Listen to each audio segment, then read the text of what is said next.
មានចង្កេះនេះបើបានយកមកប្រឡាក់ហើយអាំងឲ្យក្រៀមអញ្ចឹងណារសជាតិឆ្ងាញ់មែនទែនដល់ផ្សារក៏នឹកឃើញតែចង់ញ៉ាំចង្កេះនេះប្រឡាក់ក៏ទិញកន្លះគីឡូយកមកសម្រាប់ការប្រឡាក់របស់ខ្ញុំអត់មានអីច្រើនទេដោយសារតែខ្ញុំមានទឹកប្រឡាក់សាច់រួចស្រេចហើយខ្ញុំយកទឹកហ្នឹង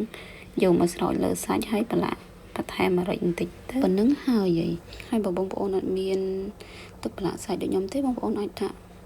ម្សៅស៊ុបអំបិលស្ករប៊ីចេងអីហ្នឹងក៏បានដែរហើយចង្កេះនេះនឹងដែរបើយើងបានប្រឡាក់ទុកបានប្រហែលជា7 8ម៉ោងចូលជាតិល្អមែនទេបងប្អូនមានងើភ្លើងអាំងនឹងងើភ្លើងទៅបងប្អូនសាច់វាឆ្ងាញ់ជាងយើងអាំងជាមួយនឹងម៉ាស៊ីនសាច់នឹងខ្ញុំអាំង20នាទីហើយប្រើភ្លើង200អង្សា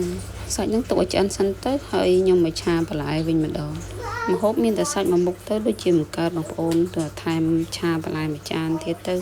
ដើម្បីវាមានទាំងបន្លែទាំងសាច់គ្រប់ជីវជាតិណាមួយឆាបន្លែវាលឿនទៀតដែរបងប្អូនឆាតែ2 3ត្រឡប់ហ្នឹងបន្លែឆ្អិនហើយពេលអញ្ចឹងចំណេញពេលបើយើងមានម៉ាស៊ីនអាំងក៏វាស្រួលមួយយ៉ាងដែរយើងដាក់អាំងសាច់ទុកចោលទៅហើយសល់ពេលយើងឆាបន្លែបានម្ហូប2មុខក្នុងពេលតែមួយ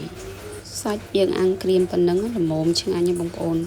ឈ្ងុយក្លិនម្រេចតិចមកហើយសាច់វាស្រួយក្រៅ